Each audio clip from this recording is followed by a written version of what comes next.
Now, today, the new Labor ministry was officially sworn into office, and Anthony Albanese has demoted factional rival Tanya Plibersek, sending her down the ladder from Environment Minister to Social Services Minister. He promoted a close ally, Senator Murray Watt, to Plibersek's former position in order to finalise Labor's so-called nature positive reforms. And we've also got a decision on the $34 billion Northwest Shelf gas project happening. Patrick, what do you make of this cabinet? It looks strong. It's people who are experienced. He's got a lot of people very loyal to him. It seems like it's going to be a very disciplined outfit. Look, Murray Watt's got some challenges walking into that environment role. He's got to make a decision on the Northwest Shelf I think in the next few weeks. And that's a massive one. Whatever he decides on that and whatever the government goes with is going to upset a lot of people because it is so pitched, that battle. Look, it's not surprising that Tanya Plibersek was one of the big losers, if you like, of the election in an internal sense. She's been demoted.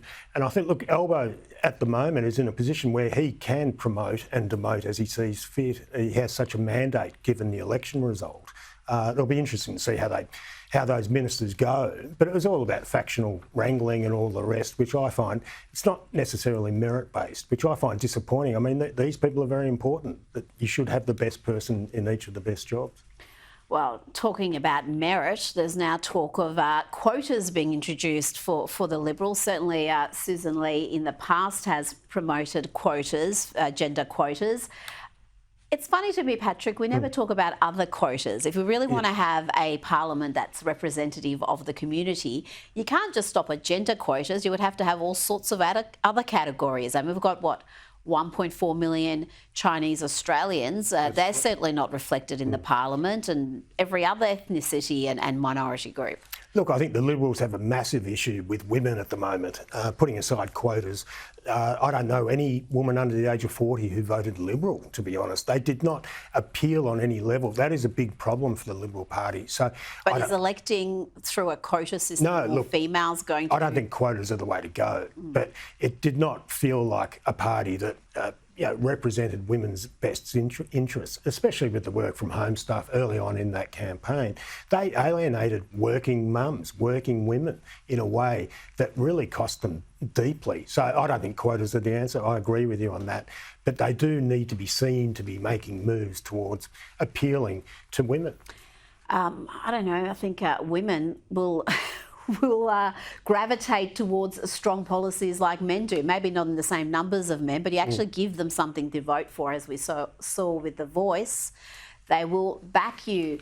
Now let's go to the UK briefly, where Labor Party there has done a massive U-turn on a number of issues, including the country's open borders approach. It seems that the threat from Nigel Farage's Reform Party has British Prime Minister Keir Starmer talking like Donald Trump. Look at what he posted on X here. He said, if you want to live in the UK, you should speak English. That's common sense. So he's insisting on raising English language requirements.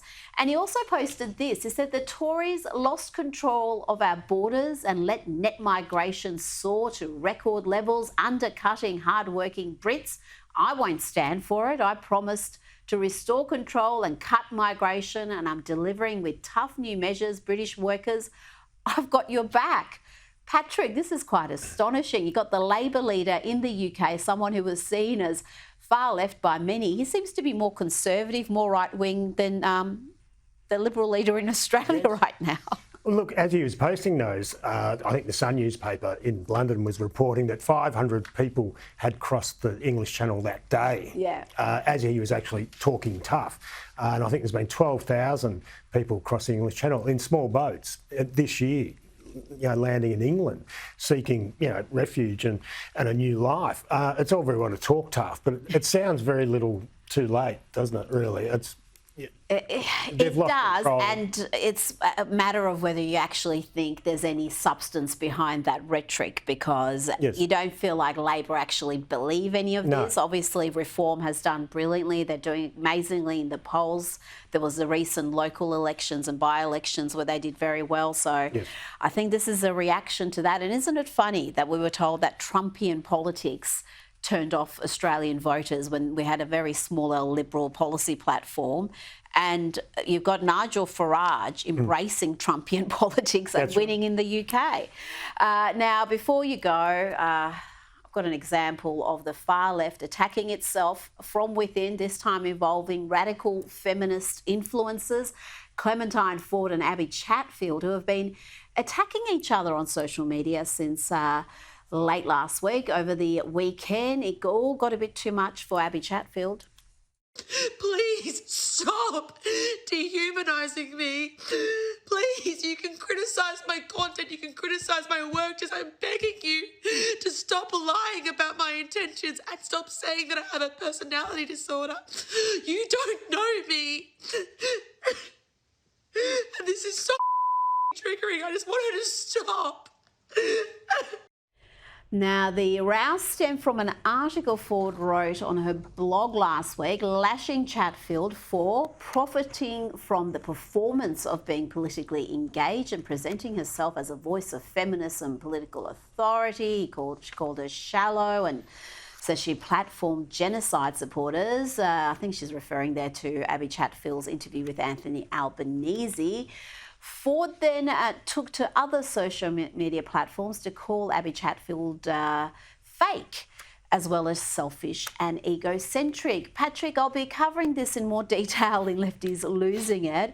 But what do you make of this meltdown? You've got leftist feminist versus leftist feminist. Well, you've got grandstanders colliding with grandstanders, don't you? And I mean, I think that language, platforming genocide supporters, to describe... It's a bit hyperbolic. It sort of shows you where this debate is taking place. It's all about people who are... Look, it's about... They're playing the man, I would say, but that's not the right way of putting it, instead of playing the issues. Look, they're actually fighting each other. It's sort of entertaining and quite challenging for the rest of us. We look at this and what the hell are you talking Well, those about? young female voters you were talking about, that's the primary audience here. And if that's the sort of politics they're being fed, you can kind of understand their voting patterns. Patrick Carlyon, thanks for your time tonight.